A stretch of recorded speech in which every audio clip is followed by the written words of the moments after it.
Mesdames et messieurs, très chers invités, je voudrais, avant de commencer, vous demander une seule chose. Vous savez que notre pays, depuis son indépendance, a connu des tourments.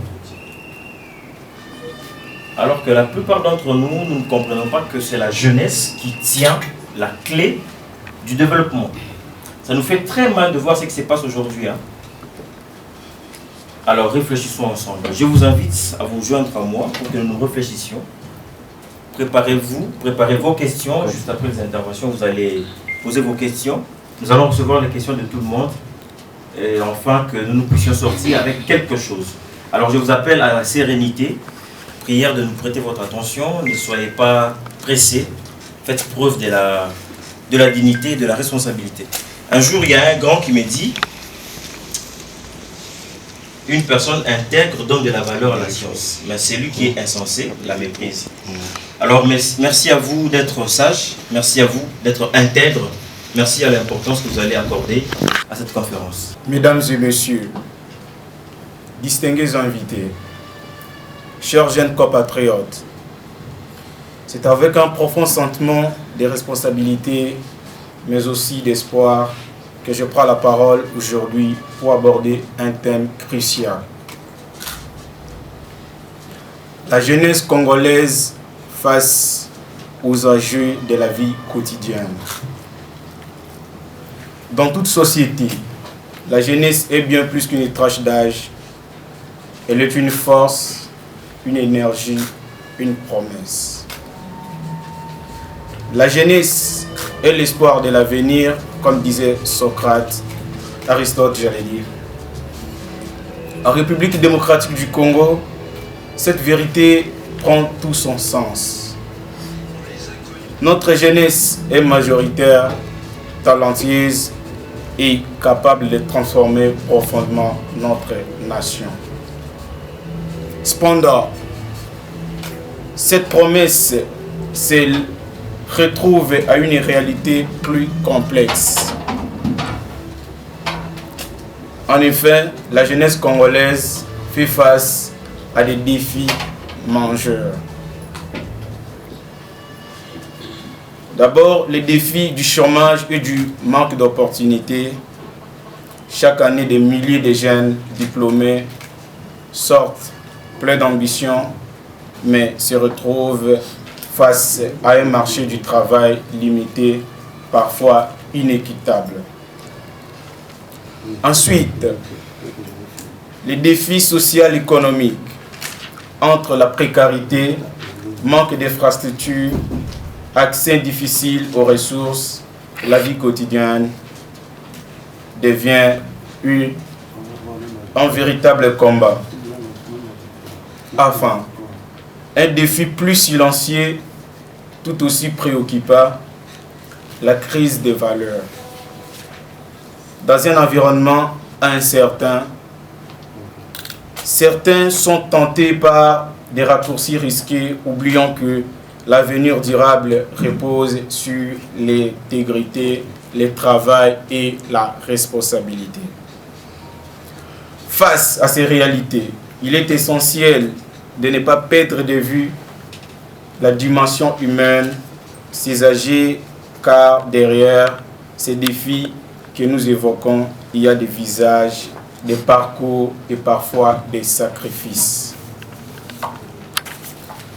Permettez-moi à ce stade de marquer un temps d'arrêt, car parler de la jeunesse, c'est aussi reconnaître ceux qui payent leur prix, ceux qui payent le prix de leur engagement.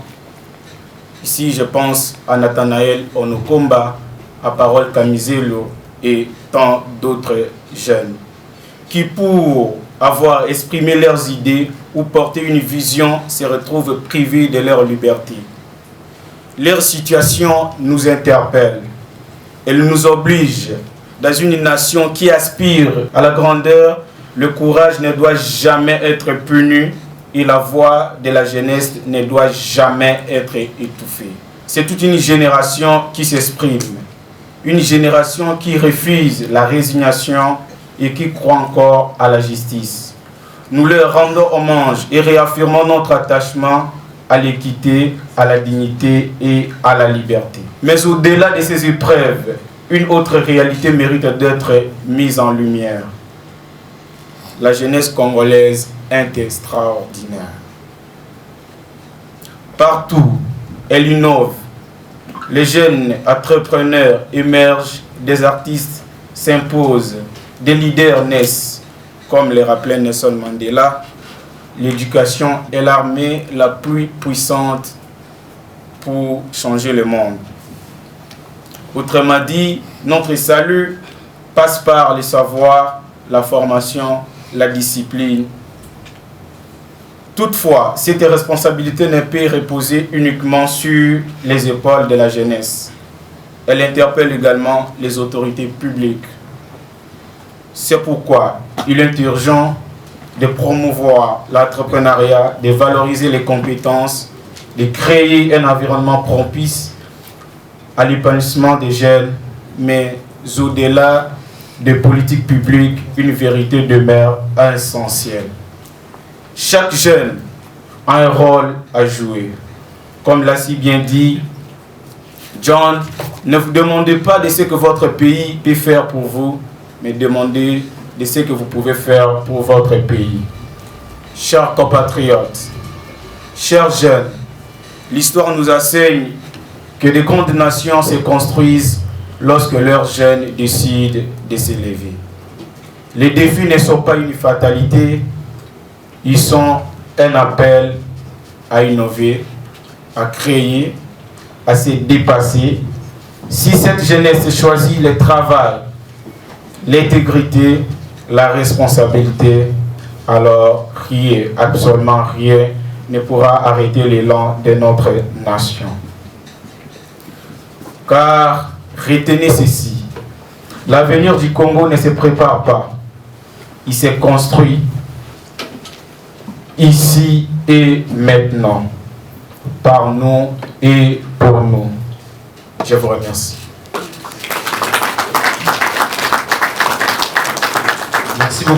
Merci beaucoup, M. John, pour cette intervention. Et comme je l'avais annoncé tantôt, juste après, nous passons aux interventions. Chers jeunes de la République démocratique du Congo, aujourd'hui, je m'adresse à vous avec une conviction ardente. Notre avenir n'est pas une promesse lointaine. Il est dans vos mains. Il est dans vos choix. Il est dans votre énergie. Il est dans votre détermination à transformer ce pays. Pas seulement avec des discours, mais avec des actes. Vous êtes la génération qui a compris une vérité révolutionnaire.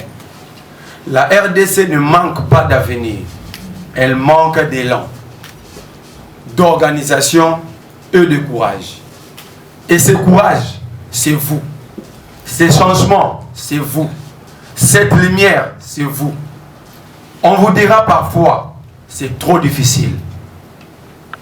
Mais la révolution la plus puissante commence toujours par une décision simple. Alors, on va maintenant. Mais l'histoire de notre pays prouve que ce qui semblait impossible a toujours fini par céder devant la volonté du peuple. Surtout quand ce peuple, c'est la jeunesse. La RDC est riche pas seulement en minerai, pas seulement en ressources, elle est riche en talent, en créativité, en intelligence, en culture, en foi, en résistance. Nos villages, nos villes, nos universités, nos ateliers, nos marchés, tout cela pulse devant la force d'un grand renouveau. Il faut juste la canaliser, l'élever, la protéger et la rendre visible. Votre révolution commence maintenant. Pas demain, pas après, maintenant. La révolution, l'éducation et la compétence. Un jeune Congolais qui étudie, qui apprend, qui se forme, devient une arme pacifique. L'arme de la connaissance. Prenez de métiers, créez des compétences, faites-vous des valeurs, apprenez à travailler, innovez, parce que celui qui maîtrise son savoir ne se laisse pas manipuler. La révolution de la dignité et l'intégrité. La corruption, la tricherie, la facilité, ce sont des chaînes invisibles. Votre révolution, c'est de dire « je refuse la honte ». Soyez droit, soyez honnête, soyez responsable. Quand un jeune choisit la probité, il change une famille, puis une communauté, puis un pays. Révolution dans l'action citoyenne. Ne regardez pas seulement le problème, soyez solution. Organisez-vous, travaillez en équipe, créez des associations utiles, lancez des initiatives, protégez l'environnement, construisez des projets pour l'emploi, pour la jeunesse, pour la paix. Car la jeunesse n'est pas un slogan.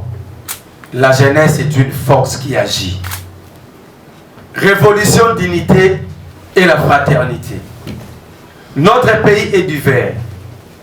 Et cette diversité est une richesse. Ne laissez personne vous diviser.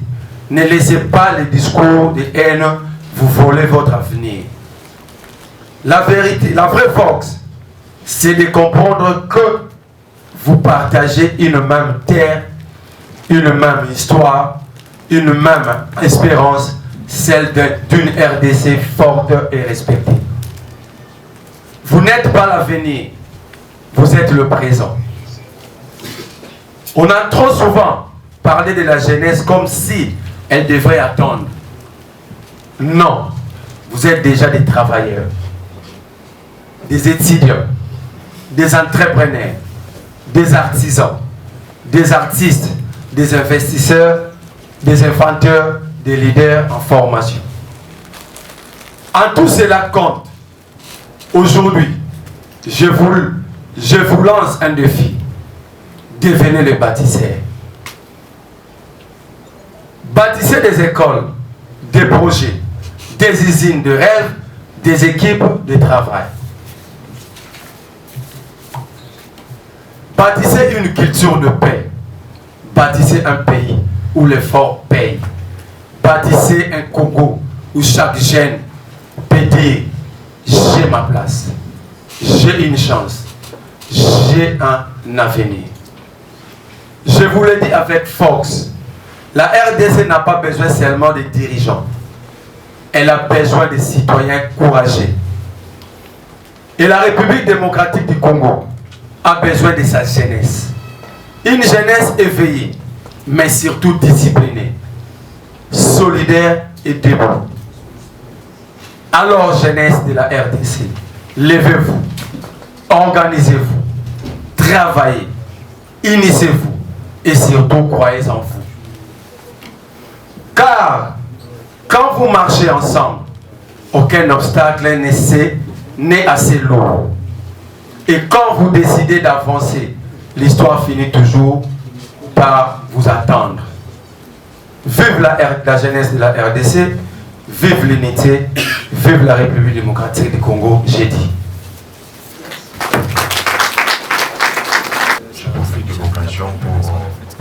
petite question. Je pense que vous connaissez tous que la jeunesse aujourd'hui est faillie. Ces faillissements est justifié tout simplement à l'état de misère que copie cette jeunesse. Je me dois directement à poser la question au coordonnateur, M. Marley Vouvou. J'ai suivi avec une religion hérése son intervention où il a dit la jeunesse devient bâtisseur. Face aux nombreux défis, M. Marley Vouvou, des défis quotidiens, comment pensez-vous que la jeunesse congolaise peut transformer les obstacles à des opportunités pour bâtir cet État plus beau qu'avant, puisque cet État fait la grandeur? Merci. C'est vraiment un jeune que je suis vraiment avec intérêt, surtout à ce qui concerne ces interventions sur ce qui concerne du Congo de la. Là, j'ai suivi avec intérêt son intervention qui va tout droit avec les sujets du jour, jeunes congolaises face aux enjeux de la vie quotidienne. Je pose directement ma question pour ne pas consommer beaucoup de temps. Monsieur Marley Vouvou, vous nous avez demandé, vous avez épinglé une chose. Voyez en nous, donnez les meilleurs de nous. Et Madame a aussi conclu en disant que voilà, nous croyons que le pays va changer. Quand vous êtes en train de nous demander de donner les meilleurs de nous, vous faites allusion à quoi? Parce que je sais très bien que dans les années passées, je connais l'un de nous, Rosin Mukendi, l'un de nous avec qui on s'était battu, tout ça, et il avait donné même ce que nous appelons la vie, sa vie, jusqu'à présent. Quelle récompense cette famille a eu bien? Quoi étaient les sorts des sacrifices qu'il lui avait engagés pour le pays? Et aujourd'hui, si vous vous tenez devant nous, vous nous demandez de donner encore le meilleur de nous, donner tout ce que nous avons, tout ce que nous pouvons donner de possible.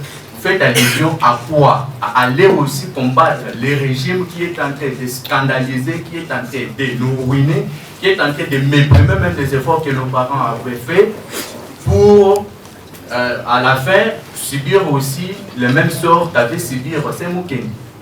Merci beaucoup. Monsieur Merlin, vous n'avez aucune de vos salles exposées, aussi il y a des jeunes qui sont pas pour qu'on mise en charge, vraiment vocalisé dans mais mon tour le politicien, même biso jeune na lipungi. Pour y aller l'obéité, jeune, tout qu'on a mis en charge, tout qu'on a bunda, n'a pas exposé na yoana.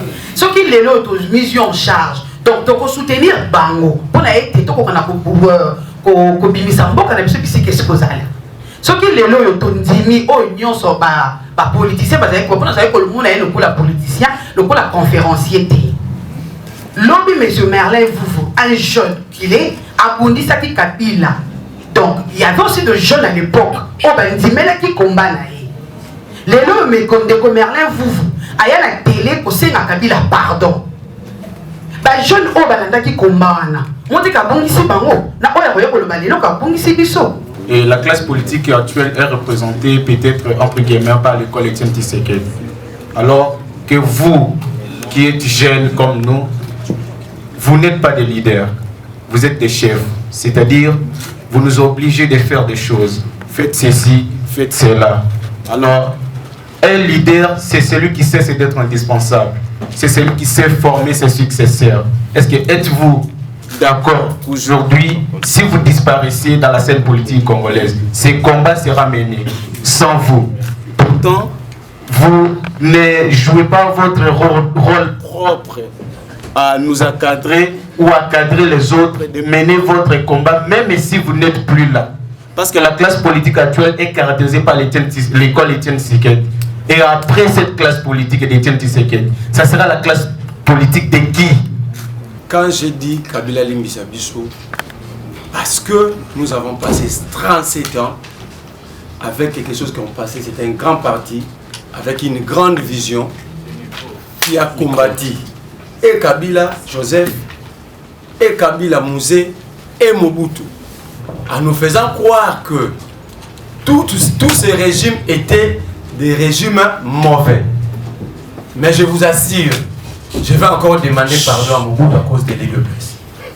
Je vais encore demander pardon à Mouzé à cause de l'UDPS. Parce que nous vivons pire que ces 3 régimes combattus par l'UDPS. Je vous donne un cas. Mobutu a passé 32 ans au pouvoir. Il a laissé une dette de 13 milliards. Si vous faites des calculs, dans Mobutu s'endettait entre 300 à 400 millions par année. Il a construit le palais du peuple, le barrage d'Inga, le stade de Marty, le pont Maréchal, le stade Kibasa Maliba, l'RTNC, l'hôpital de référence de Kinshasa. Parce qu'à l'époque, l'hôpital de référence de Kinshasa, c'est l'actuelle maison communale d'Engadiema. Donc, on peut justifier les 13 milliards de Mobutu. Mouzé arrive, il nous laisse avec aucune dette. Joseph arrive, il s'acquitte de la dette laissée par Mobutu. Mais si je vous dis, de 2021 à 2025, rien que pour les salaires des fonctionnaires qui ne sont d'ailleurs pas payés, l'État a utilisé 19 milliards. Donc c'est dans 5 ans. Donc il y a de quoi regretter. Il y a de quoi se poser des questions. Pourquoi avons-nous combattu? Donc ce n'était pas pour laver Joseph Kabila, pour pousser le peuple surtout à la révolte. Dire que ceux qui nous dirigent aujourd'hui nous ont escroqués pendant longtemps. Parce que si le peuple s'est levé, combattait tous les régimes, parce qu'il y avait un individu avec son parti qui demandait à ce que le peuple puisse combattre, entre guillemets, que tout dirigeant de l'époque gérait très mal. Alors, où en sommes-nous aujourd'hui? C'est pourquoi je vous dis, pour vous choquer encore, la prochaine fois je vais demander pardon à Mobutu et à Mouzé. Ce n'est que logique. On a combattu des gens qui tentaient de faire un peu mieux pour laisser la place à ceux qui n'arrivent même pas à penser comment mettre des poubelles dans des coins des avenirs.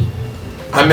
Israël Oloa, face aux nombreux défis, comment la jeunesse peut transformer les obstacles en bâtisseurs? Par la décision, par la détermination. La vie, elle est faite du combat. Même dans des pays où on pense que tout est réglé, il y a des marches de revendication. Un peuple ne reste pas bras croisés. Qui peut croire que le français pouvait revendiquer dans des événements tels que les gilets jaunes? Par le contrôle citoyen. Le contrôle citoyen, c'est une grande arme contre les gestionnaires.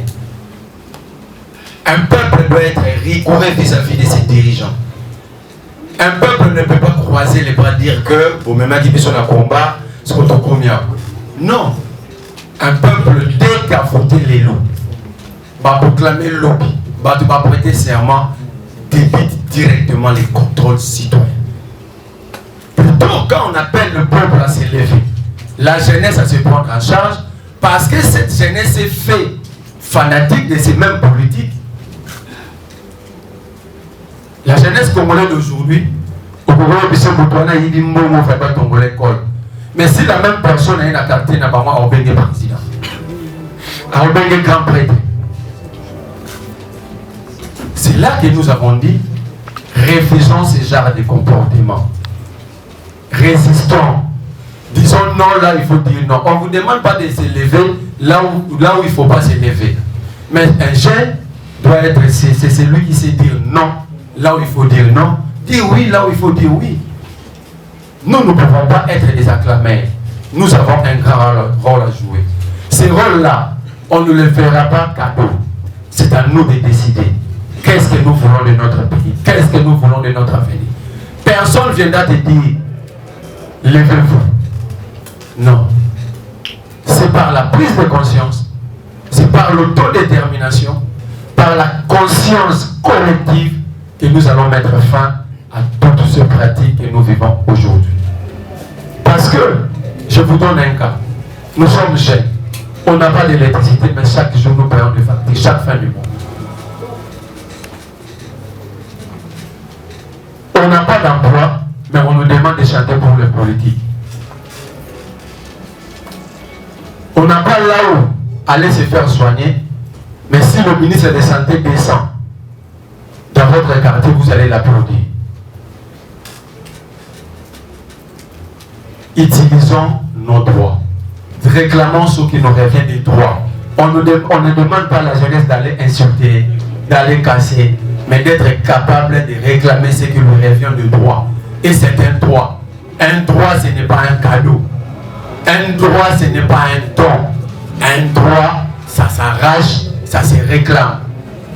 Celui qui pense qu'il va rester chez lui à la maison, on va respecter ses droits. Pendant que lui est en train de regarder une nouvelle, tant mieux pour lui. Pour M. Hassan Kaboum. Quand vous nous demandez, M. Hassan, dans chaque combat, il y a des martyrs. Aucun État s'est libéré sans martyrs. Le problème, ce ne sont pas des martyrs. Quelle est la leçon que nous tirons de la vie de nos martyrs? Ce n'est pas la mort de Rossi Mukwege. On peut parler de Rossi chaque jour. Qu'est-ce que nous faisons de sa mémoire? Est-ce qu'il suffit de dire que Rossi a profité pour la Marambo? Non. Qu'est-ce que nous avons? Nous retenons de Rossi Mukwege. Comment pérenniser le combat de Rossi Mukwege? Moi, j'ai toujours été outré quand je vois les politiques parler de Lumumba. Je suis lumumbiste. Mais quand vous le regardez, il n'y a rien de Lumumba en lui. Le problème, ce n'est pas Lumumba. Lumumba a laissé une histoire. Comment est-ce que dans notre mémoire collective, nous utilisons les acquis laissés par Lumumba? Mieux vaut un soldat tiré sur le champ de bataille qu'un soldat mort en train de regarder nos Novelas. Un peuple ne reste pas bras croisés. Un peuple ne regarde pas les dirigeants décider de son sort sans lui. Tout peuple qui assiste, qui appuie les dirigeants, laisse les dirigeants prendre des décisions qui vont à l'encontre de son avenir, de son destin, c'est un esclave né. Un non-esclave, un homme qui refuse l'esclavagisme, c'est pas pour son avenir. Et cela n'a pas de prix. L'exemple est là. Deux grandes puissances s'unissent pour attaquer, soi-disant un peuple, l'Iran. Et le peuple, et les dirigeants, pour leur dignité, pour leur souveraineté, ils sont prêts à se sacrifier. C'est ça un peuple. C'est ça une jeunesse. Personne ne viendra prendre personne à la maison pour aller combattre. Mais la situation du pays va te faire sortir de chez toi pour réclamer ce qui te revient de toi. Vous ne me verrez jamais toquer à la porte de quelqu'un, lui demander, on n'a pas d'électricité, à les réclamer. Devant le bâtiment vert de l'ONU, à New York, il y a des gens qui quittent, par exemple, le Palestine, seuls venir faire attendre la voix de leur pays, rien que par un effigie. Et le média filme, font passer dans les grands médias. N'attendons personne, parce que chacun de nous ici est victime. Notre silence nous transforme en complices. Nous devenons de plus en plus des complices. Soyons acteurs et non spectateurs. Nous nous organisons, nous orientons aussi la jeunesse. Si nous, par exemple, dans notre parti politique, on allait lui poser la question, comment tu organises une conférence sans les mouvements, sans les partis politiques, pour dire que chez nous, la liberté de penser,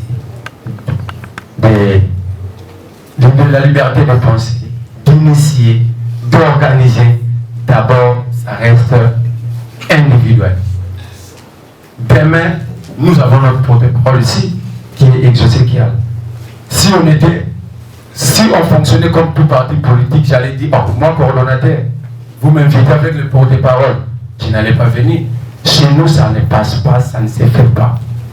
Tous nous sommes acteurs au même niveau. Si vous voulez comprendre cela, vous n'avez qu'à adhérer au mouvement des révolutionnaires congolais. Et merci. Merci.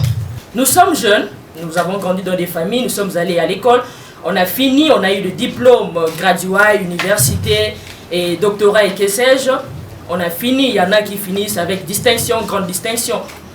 Et on termine, on se retrouve dans les marchés de l'emploi, en train de se trimballer avec des CV, en train de chercher du travail qu'on n'arrive pas à avoir. À Kinshasa, pour avoir un emploi, soit tu es Mwanaya, une relation quelconque, tu sors avec X, tu es fils, nièce ou neveu de qui que ce soit, ou encore, là où tu trouves des opportunités, on t'exige des années d'expérience, 5 ans, 8 ans, 3 ans, alors que tu viens de passer 5 ans à l'université. Vous voulez que je prenne les 8 ans là où? Alors que j'ai fait 5 ans à l'université. Je me retrouve dans cette situation, je ne sais pas quoi faire. Et alors que quand nous sommes à l'université, vous et moi, nous savons tous que dans les classes terminales, en graduat ou encore en licence, on exige un stage académique. Nous faisons 3 mois stage académique en graduat comme en licence. En doctorat, je ne sais pas, je n'ai pas encore été. Alors, on nous exige ça. Qu'est-ce que ça fait quoi? On a quand même une expérience. La théorie que nous venons d'apprendre à l'université, nous avons quand même eu un peu d'expérience là sur les 3 mois de stage ou encore les 6 mois que nous avons eu à faire. Si peut-être encore on a encore fait d'autres stages professionnels, on a quand même de l'expérience.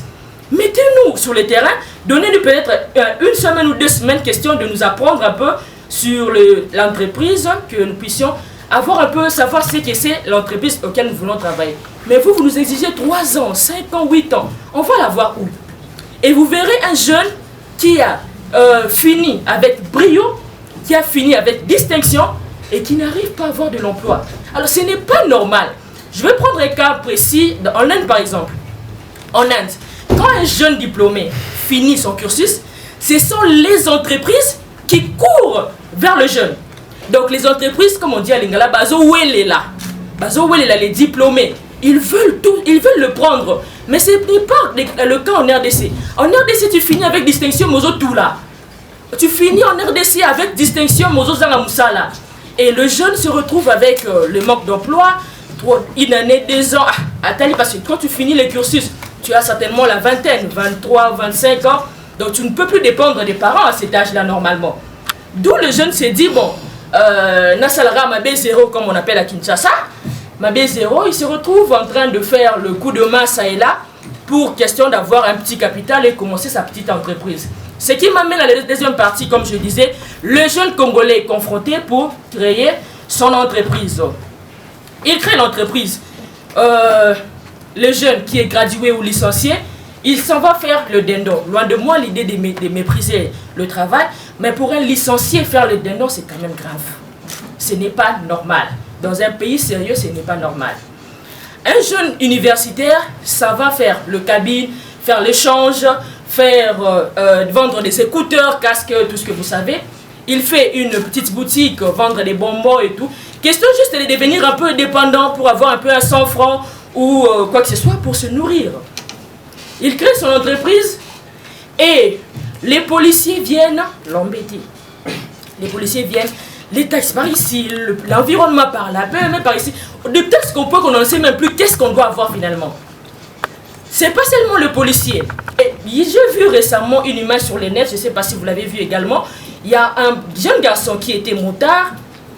Il y avait 3 policiers autour de lui qui étaient en train de le dépouiller.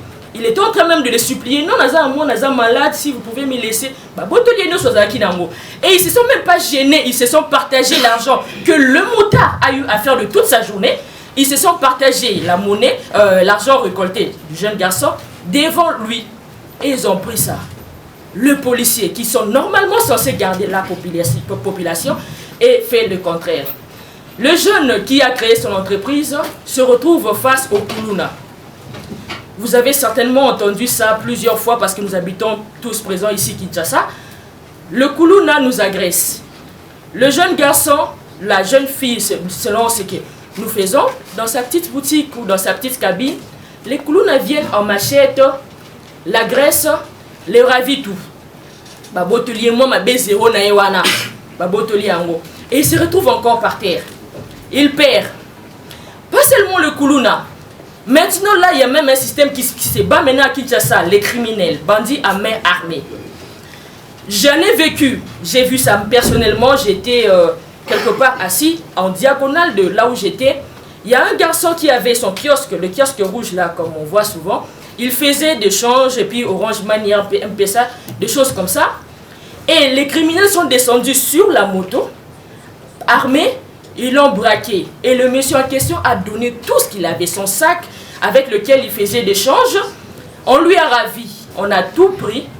Et après, quand ils sont partis sur la moto, nous sommes venus là, j'ai vu le jeune en train de trembler. Il a fait un traumatisme, il était traumatisé. Il n'arrivait même plus. Il est resté là en train de trembler. Il n'arrivait même pas à expliquer ce qui s'est passé. J'ai eu mal, étant jeune que je suis, j'ai eu mal voir que la population est en train de souffrir. C'est un système maintenant qui, vous entendez ça certainement, et je vous citerai même une dizaine de cas pareils à Kinshasa, qui est en train de se faire. Pas plus tard que cette semaine, vous avez entendu le cas de M. Ekofo qui est mort à Yolo ici. Un monsieur, un père de famille qui venait de son travail, on lui a ravi le capital qu'il avait fait, tout ce qu'il avait, sa marchandise, on lui a pris. Et le monsieur, de reste mémoire, est parti. Est-ce que c'est normal? Ce n'est pas normal. Comment on peut vivre comme ça dans notre propre patrie, dans notre propre nation, dans notre propre capitale? Les lieux où nous sommes censés être en paix, les lieux où nous sommes censés être en sécurité, mais c'est le contraire. Et les jeunes face à tout ça là, ils préfèrent aller trouver exil ailleurs. Ils préfèrent aller, quelqu'un qui a fait 7 ans à l'UNIKIN, mais se retrouve en Europe à Kessa la planche. Vous trouvez ça normal? Ce n'est pas normal. Ça ne peut pas se faire. Donc moi j'ai passé toutes ces années là à étudier. Vu que ça ne tient pas, bon, on a qui est dans un cac, à qui boire un gunda. Maintenant, il faut laisser les pays avec qui? Les pays vont se développer comment? Non, on en a marre. Personnellement, oui. J'en ai marre. Ça ne peut pas continuer comme ça. Les choses doivent changer. Et ça doit changer. Alors, à l'État, je dirais que l'État, en bon père de famille qu'il est, qu'il prenne ses responsabilités. Parce que là, c'est un ras-le-bol. On n'en peut plus. On ne peut pas vivre comme ça. Il doit prendre ses devoirs qu'il a envers nous en charge. Et à nous, jeunes Congolais qui sont là présents, je nous dirais de continuer. Travaillons, bossons, distinguons encore et encore. Je crois et je l'espère que l'avenir sera meilleur pour nous. Comme disait M. Vouvou, que je respecte, merci. On va donner le meilleur de nous pour que les choses puissent changer. J'ai dit et je vous remercie. Merci beaucoup. Je remercie de prime abord les organisateurs pour la confiance placée à la modeste personne, mais également pour le cadre qui nous permet justement de parler du Congo, ce qui nous importe le plus. Parce que je suis quelqu'un qui reconnaît les valeurs lorsqu'elles sont vivantes.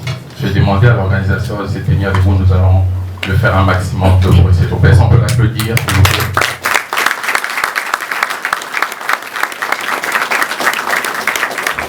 Je crois que cet argent pouvait être affecté ailleurs, mais il a été mis à notre disposition afin que nous cogitions ensemble du Congo et de ceux qui nous intéressent le plus. Alors je suis très ému, je salue les brillantes interventions de mes prédécesseurs, mais je suis très joyeux. Lorsque j'étais assis là, je me suis rendu compte que l'on commence à comprendre ce que moi j'avais compris depuis longtemps. Vous allez remarquer que toutes les interventions qui sont venus avant moi prêchent une même chose, la responsabilité partagée. Vrai ou faux? Oui. Donc, je n'ai pas vu une intervention qui a incriminé les autres en se dédouanant. Non. Tous ceux qui sont passés ont compris que la jeunesse a également une part de responsabilité. Et j'ai la chance de développer ces sujets depuis belle lurette, que si nous voulons le développement du pays, ça veut dire que nous devons nous-mêmes être moteurs ou acteurs du changement. C'est pour ça que j'ai évoqué Joe Capenda. Dans son livre Un nouveau Congo intact, que je vous recommande d'ailleurs, il dit que l'homme veut le développement du pays en fait. L'homme veut que le pays développe. Mais il oublie que le pays se développe de par lui. Donc par logique formelle, il faudrait que lui d'abord commence à changer avant que le pays ne fasse quoi? Et vous savez pourquoi je vous ai parlé? C'est vrai que j'ai vu beaucoup d'intervenants, mais je parle de personnes avec qui j'ai eu une expérience. Vous savez pourquoi je vous ai parlé de ces deux personnes? Parce que la jeunesse de mon pays, on ne les accepte pas. C'est ça le premier défaut. Nous, on ne les accepte pas. Ah, Yana. Ah, allons, moi Il y a d'autres qui, lorsqu'ils voient seulement dans la fiche, il y a X, il ne vient plus. Ah, ouais, c'est dommage. C'est une vérité. Et donc, et je sais que j'ai découvert, ce sont des jeunes frères. Mais est-ce que ça m'empêche de reconnaître qu'ils sont brillants? Ici, nous tous, on les a entendus parler. Est-ce que vraiment on peut nier que c'était de l'intelligence qui avait parlé? Je ne peux pas le nier. Et les défauts de ma génération, nous, c'est d'abord ça. On ne s'accepte pas. Les premiers à combattre les jeunes, c'est nous-mêmes. Je vous donne un exemple très simple. Il y a un avec qui nous sommes connus à l'université. Ils étaient avant nous. Il est devenu assistant du professeur Jacques Joly avant moi, parce que nous étions tous assistants d'un même professeur. Il est devenu avocat avant moi. Et après, il est devenu ministre. Je parle de Maître Constant Moutam. J'ai été choqué. Vous pouvez être sûr, Constant Moutamba n'est pas irréprochable. Il y a des choses qu'on peut lui reprocher. Même moi, il y a des choses que certains ici peuvent me reprocher. Il y a des choses que je peux reprocher à Enoch, à exaucer. C'est tout à fait normal. Mais vous allez voir, remarquer avec moi, les personnes qui ont descendu Constant Moutamba sur les réseaux, ce n'étaient pas des vieux, c'était nous-mêmes. C'était nous-mêmes. Nous sommes prompts à parler du combat générationnel. Non, c'est la nouvelle classe politique, la nouvelle classe politique. Mais quand l'un de nous seulement semble voir le jour, le premier qui les combat, c'est nous-mêmes. On l'enterre. Vous savez maintenant d'où ça vient? Peut-être certains n'ont pas vécu l'époque. Moi, je suis de ceux qui ont vécu cette époque-là. Je parle de la génération Wenge Musika. Ça gangrène la jeunesse. Quand on dit Wenge, esprit Wenge, quand vous entendez esprit Wenge, et l'esprit à tous, Tondi Manarate, Yanan, rien dit, Yeti, Mande, Bansima, 12. Ils se saluent parfois pas. Mais ils sont dans le même groupe, mais quand il arrive, ils ne saluent pas. D'autres disent, mais en fait, regardez les résultats. Entre ceux qui s'écoutent et ceux qui s'unissent, vous allez voir que c'est très différent. Nous avons copié Wenge. Et en copiant Wenge, même dans la vie politique active, ça fait que, même quand Exaucé dit quelque chose de vrai, parce qu'il est opposant, je n'accepte pas. Même si moi j'ai dit quelque chose de correct, parce que je suis du pouvoir, un opposant n'accepte pas. Je vous donne un exemple très simple. La gratuité de l'enseignement ici. Quand ça a commencé, jusqu'à aujourd'hui, ça continue à s'appliquer. Regardez. Les hommes du pouvoir vont vous dire que c'est du rose. Et les opposants vont vous dire que c'est le fiasco. Pourtant, dans la gratuité de l'enseignement, il y a des couacs, il y a aussi des réussites. Là où ça ne marche pas, voyons comment réévaluer. Là où ça marche, voyons comment renforcer. Mais on ne fera pas ça. Pourquoi on ne le fera pas? Parce que l'opposant estime que s'il donne des bonnes idées pour la gratuité de l'enseignement, il renforce Tshisekedi.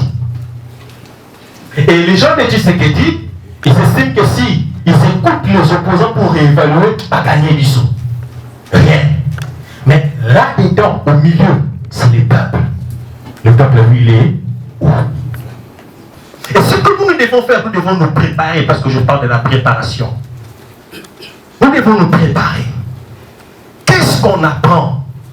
Qu'est-ce qu'on cherche à apprendre? Qu'est-ce qu'on nous apprend? Aujourd'hui, avec la vitesse de la technologie, mes frères, je n'ai rien contre les mathématiciens. Vraiment, je n'ai rien contre. À quoi sert à ce qu'on vous enseigne les latins pour que ça soit un cours où tu échoues, tu reprends des classes? Disons-nous la vérité. Vous allez faire quoi du latin? Moi, je suis avocat. On nous avait dit que les latins de la profession d'avocat, on nous avait dit ça. Tous ceux qui ont fait le droit aujourd'hui, ils se sont réveillés. Pendant que M. Nabelli s'approche et prendre la parole. Merci beaucoup.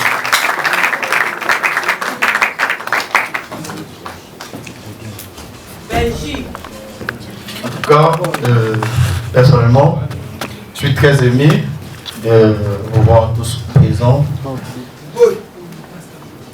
Normalement, je ne m'attendais pas à ça. J'aimerais aussi que vous applaudissiez aussi pour vous-même.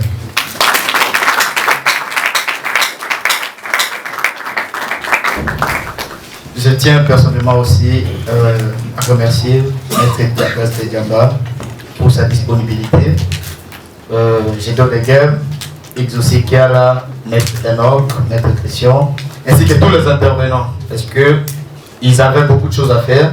Des fois même quand on causait en privé, ils disaient toujours qu'ils ont des choses à faire. Et j'ai insisté. En insistant, ils ont accepté de nous donner le temps d'échanger avec nous. Maître Christian Bossembe, qui est ici représenté par son assistant personnel, qui a présenté toutes ses excuses parce qu'il avait des trucs à faire. Mais normalement, il vous a envoyé des grosses salutations. Il voulait être avec nous, mais le temps n'a pas permis. Tout comme le président PCPG, lui personnellement, bon, il a promis que peut-être, même avant la sortie, il sera avec nous ici. Et à vous tous aussi, je vous dis encore merci beaucoup. Bon, sans toutefois tarder, je sais que tous les intervenants qui étaient ici devant, ils étaient trop pertinents. Ce sont les hommes de grande envergure. Ils ont donné les meilleurs d'eux-mêmes. Ils ont donné peut-être tout ce qu'ils avaient à donner.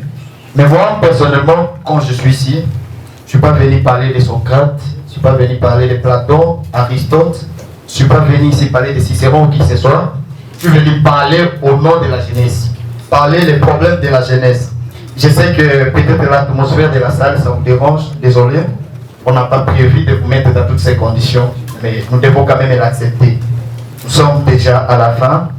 Moi, personnellement, frappé par les soucis de cette génération, frappé par l'idée des dépravations de bonnes mœurs, j'ai dit, je suis décidé dans moi, de rayonner cette génération, de se changer autour de nous-mêmes, savoir quels sont les grands défis que nous avons aujourd'hui, quels sont les problèmes que nous rencontrons. Et quand même, vous et moi, nous sommes témoins, nous avons entendu tout ce qui sont passés ici devant, ils ont donné tout ce qu'il fallait donner. Donc je n'ai aucun commentaire à donner là-dessus. Mais je vais d'abord ici, je ne veux pas parler de la rédévabilité comme les autres ont parlé, je ne veux pas aussi incarner la jeunesse, moi je vais parler des femmes, des problèmes majeurs de ces pays, des problèmes majeurs que raconte cette jeunesse. Parce qu'à travers ça, j'avais eu l'idée de faire ça. Alors si les DJ parlent le même langage avec moi, ils pouvaient peut-être me lancer quelques petites vidéos qui ne font même pas 1 minute. Sur les petites vidéos, c'est par là que je vais accélérer et on va chuter. Les DJ, si vous êtes prêts, ou si vous parlez le même langage avec moi, prière d'avancer.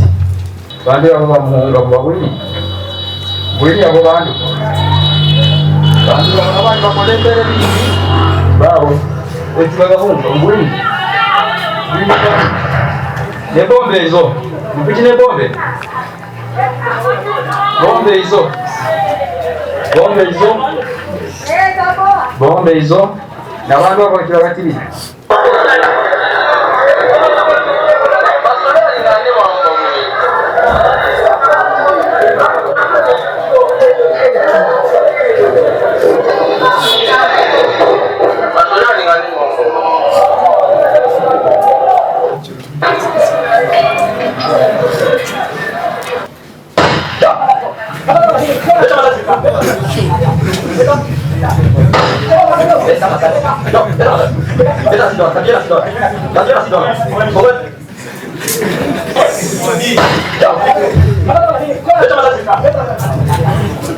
C'est bon, c'est bon.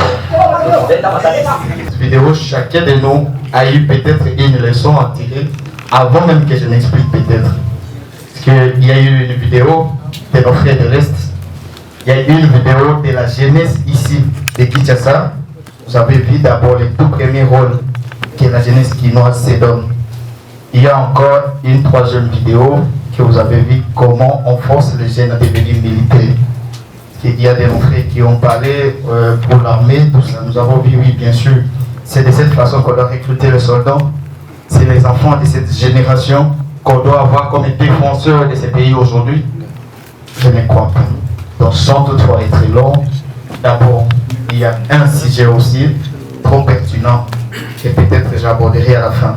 Sans toutefois aller lever les jeunes. Aujourd'hui, je sais que tout et chacun de nous, dans tous les secteurs de la vie, nous avons des problèmes. Dans tous les secteurs dans ce pays, nous avons des problèmes à l'éducation, nous avons des problèmes d'emploi, nous avons des problèmes de santé, nous avons les problèmes de nutrition. Parce que je ne crois pas qu'ici, parmi nous, il y a un jeune qui mange 3 ou 4 fois par jour. Le bas de Posona, ça va. À moins que vous mangez ça, ça va, vous mangez 3 fois par jour. Mais prenons du thé, peut-être le matin, vous mangez. Vous réveillez en 12 heures aussi, vous revenez soit de l'école, de la fac, vous mangez. Les soirs avant de dormir, vous mangez, vous prenez encore du thé. Je ne crois pas. Au moins que vous mentez, ça va.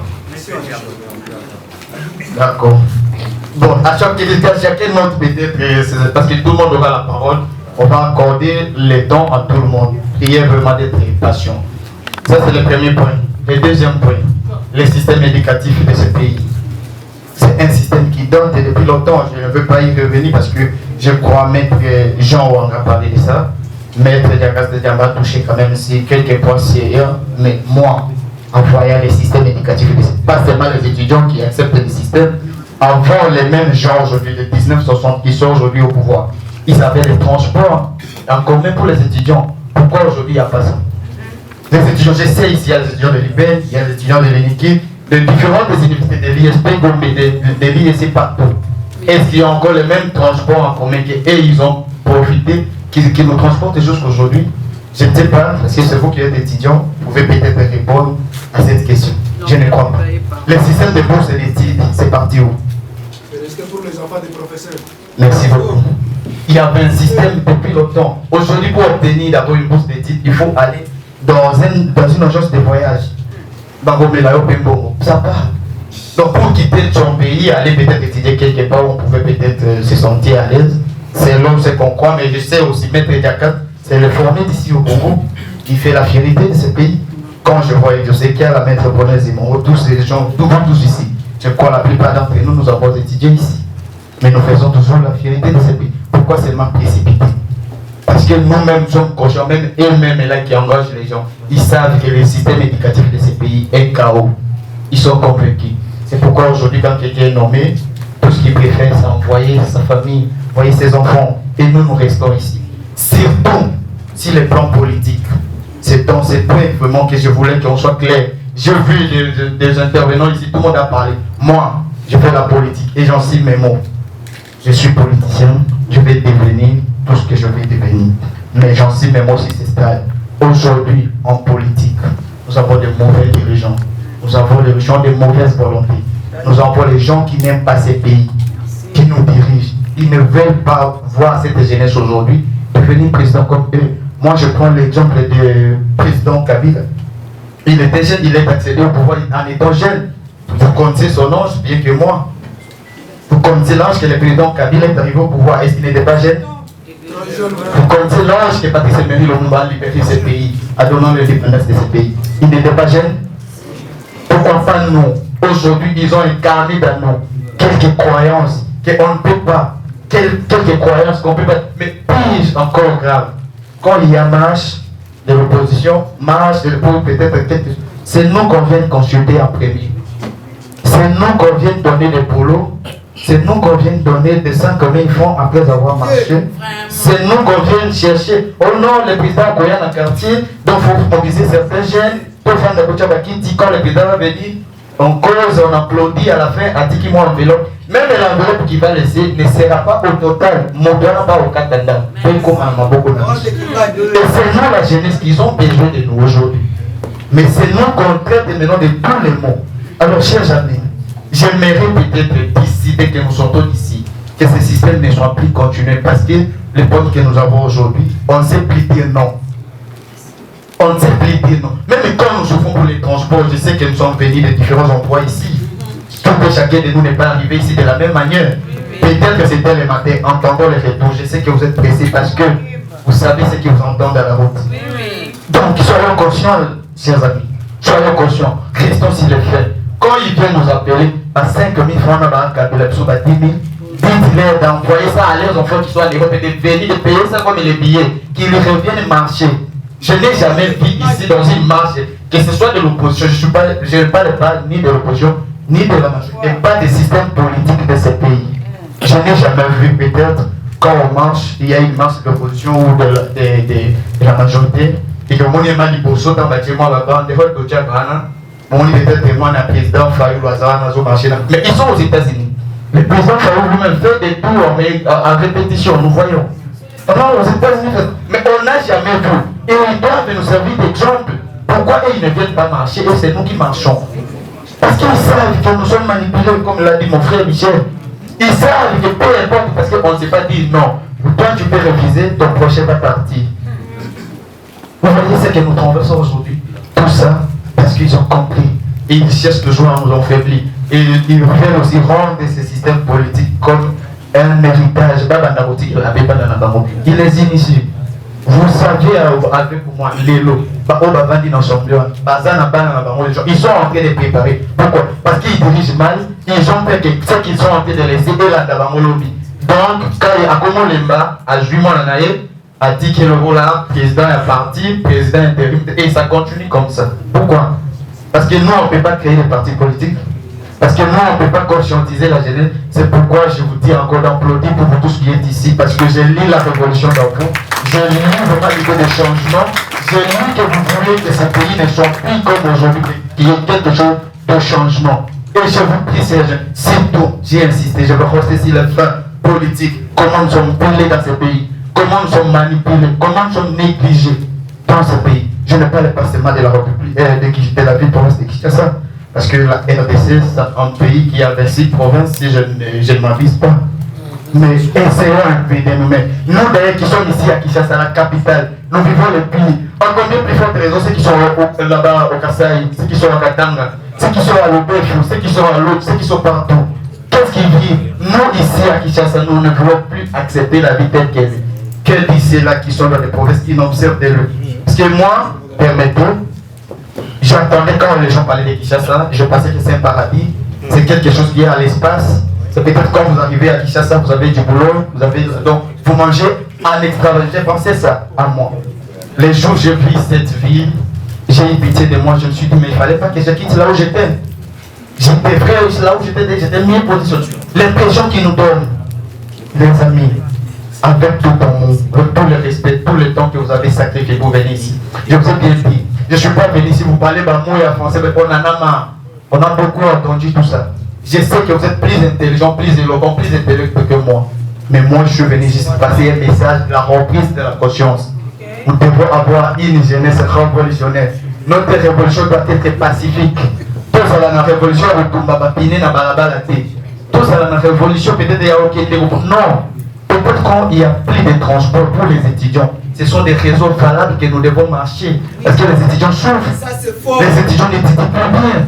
Au moins, il y a des thèmes quand ils doivent nous retrouver. Mais quand il s'agit parce que le président est parti tel, parce qu'on veut changer la constitution, on pense non, ce changement de la constitution n'apporte aucun intérêt pour nous, la jeunesse aujourd'hui.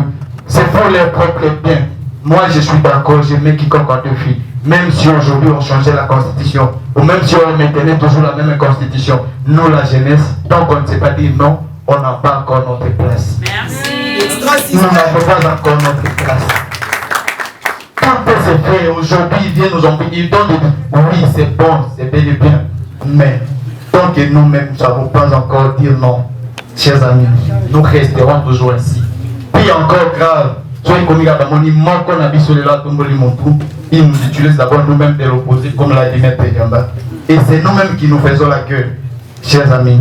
Et une jeunesse unie, une jeunesse qui travaille dans la collaboration, qui se donne des forces. Quand nous voyons peut-être les d'entre nous veulent progresser, empêchons peut-être des plumes pour s'envoler. Venons les deux, venons l'accompagner, évitons la haine entre nous, évitons les désaccords, évitons de s'agresser, évitons les critiques sur les réseaux. Vous voyez, même quand eux je ne poste, c'est qu'on se connaît. Nous lisons même des commentaires. Vous allez voir que la plupart des gens qui critiquent, c'est seulement les jeunes. Pourquoi? La plupart des gens, au lieu de donner un peu de force, de même un peu de soutenir, peu importe, n'amenons pas et peut-être nos divergences des cas politiques pour l'unité de ces pays. Non. Nous devons avoir un Congo uni. Nous devons avoir une jeunesse consciente. Nous voulons une jeunesse qui pense en son avenir. Parce que demain, même si c'est là qui se maintiennent aujourd'hui au pouvoir, même si c'est là qui se disent aujourd'hui au pouvoir, tout ça, il y aura un moment où ils partiront, ils disparaîtront, peu importe. Même s'ils ne disparaissent pas par contre, il y a la mort. Un chemin que tout le monde doit passer par. Ils peuvent refuser de tous les moyens de nous laisser ce pays, mais tôt ou tard, ils partiront. Et c'est nous qui aurons 60 ans, c'est nous qui aurons 50 ans, c'est nous qui aurons ainsi, et c'est nous qui allons rester avec ce pays. Qu'est-ce que nous allons faire? C'est pourquoi j'ai aimé la question de Maître Diambo quand il a parlé. Si aujourd'hui ces gens partaient, non. Quelles conséquences prenons-nous pour bien diriger ce pays? Quels sont les mécanismes que nous avons mis à notre disposition? Que si seulement aujourd'hui, on réussissait à faire partie de ces gens, qu'allons-nous faire de ces pays? Qu'allons-nous faire de la RDC? Donc, qu'il y aujourd'hui, les amis, que cette image nous quitte l'esprit, que cette image qui nous ont collé, que cette jeunesse ne paie pas, que cette image qui nous ont collé tout en disant non, bah moi tout c'est pas pourquoi? Parce qu'ils savent que nous sommes devenus fanatiques, parce qu'on n'aime pas les présidents de la République, parce qu'on est de l'opposition. Ceux qui va salir, on va toujours dire non, pas salir. Pourquoi? Là où il y a le bien, il faut encourager. Là où il y a le mal, il faut toujours dénoncer. C'est ce que je suis venu vous dire comme message. Je suis venu vous lancer un message, un appel à la conscience, j'insiste les amis. Nous devons répondre à la conscience. Évitons, ce sont des jeunes de Kinshasa. Nous nous battons pour eux, nous tombons à Mabélé. C'est quoi? Mabélé, Annie? Nous tombons à Mabélé, tout ça. C'est une distraction. C'est ce qui nous empêche aujourd'hui. Ils préfèrent envoyer leurs enfants déjà quelque part. Et ils sont même aujourd'hui pire encore, excusez-moi. Dans le système éducatif, vous avez des diplômes. Moi, on me disait souvent, on me dit nous attaquons la Belgique et nous avons au télématé. Je me dis, c'est quoi ça? Pourquoi? Parce qu'il vient de la Belgique. Moi, j'ai étudié au Congo. Donc, on ne peut plus faire face. Et ce système, ça reste aujourd'hui, jusqu'aujourd'hui, c'est ce que la plupart d'entre vous. Vous connaissez ça. Papa, mon capitaine qui n'a Texas, d'ailleurs, au télématé. Parce qu'ils savent que le système éducatif est sous-outé. Pour les médecins, il y a plein de laboratoires. Il y a quelqu'un qui fait la médecine pendant 6 ans, 7 ans. On a dit dans la beauté. Qu'est-ce qu'il va faire des mines à laboratoire dans les corps humains? Qu'est-ce qu'il va faire? Ça veut dire même qu'ils sont conscients. On a bâti la gratuité de l'enseignement, mais pas dans la c'est comment pas? Bien sûr, oui, il y a gratuité de l'enseignement, acceptons, bien fait, mais pourquoi pas dans la pour y avoir des gens gratuits, au lieu de faire voyager l'enfant, de faire dépenser l'argent, au lieu de nos intelligents, en gros, tu peux donner des exemples, on va même s'ils étudient ici, par exemple, dans l'école privée agréée où ils payent l'argent, l'école, on a la gratuité d'enseignement, il n'y a pas de pas, il n'y a pas ni de toiture à l'école, moi, je fais des missions dans beaucoup d'écoles. Malheureusement, les dizaines n'étaient pas pris avec les vidéos, j'allais vous montrer. Les PDL sont 45 territoires, le président de la République, l'argent a été décaissé. Je ne parle pas que c'est le président de la République qui a une mauvaise volonté, mais les gens qui ont perçu cet argent, qu'est-ce qu'ils ont fait de cet argent? Il y a certaines provinces aujourd'hui où les gens ont du mal à étudier. Les gens ne font que pédaler de vélo jusqu'aujourd'hui au Congo 21e siècle.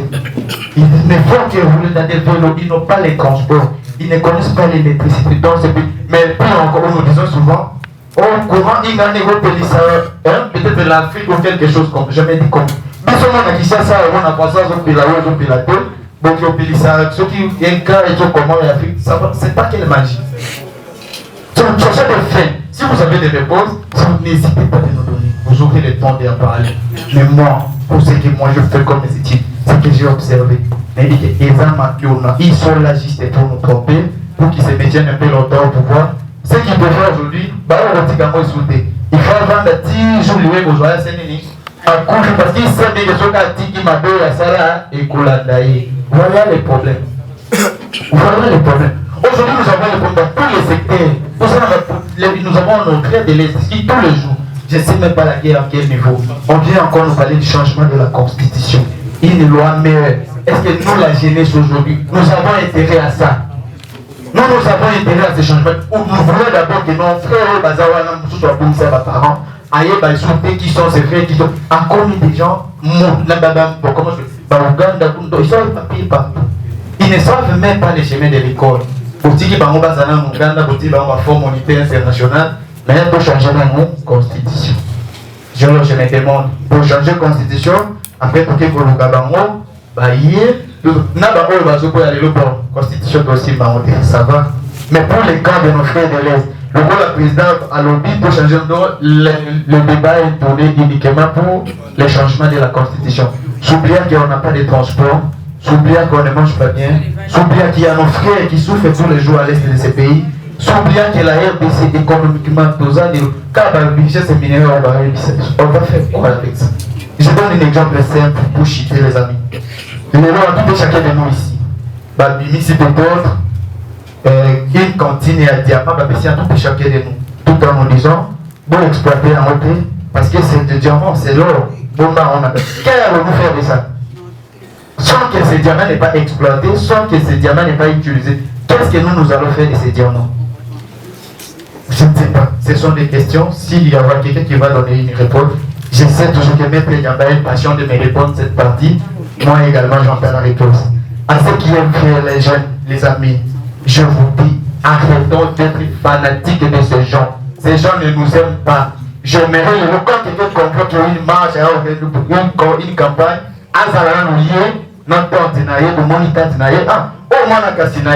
c'est ça. Quand on voit ça, ça me donne un exemple d'aller, de continuer. Mais quand on voit rien, seulement des choses à des petites conférences, le président tel, à la tête, nous sommes là. Pour ça, il y a besoin d'un bango, normalement, occasionnellement, plutôt que de rejoindre à 5 000 francs. C'est mieux, et Nadège disait, je préfère mourir que de vivre à genoux. Ça veut dire qu'il faut refuser l'esclavage. Ce n'est pas bon. Parce que nos dirigeants aujourd'hui, cette jeunesse que nous sommes, il faut exprès, ils savent. On a un ministère de la jeunesse. Vous connaissez ça? Pardon, Papa Tika. Laissez-moi parler, j'assume mes mots. J'assume mes mots, j'assume ma responsabilité. Tout ce qui pouvait venir après, je suis prêt. Nous avons un ministère de la jeunesse. Qu'est-ce que ce ministère a fait de nous, qui a fait peut-être 3 à 4 ans? Chers amis, soyons jeunes, soyons mobilisés, soyons debout pour rejeter ce système politique, soyons debout pour arrêter cette démocratie qui continue. Je dis et je vous remercie.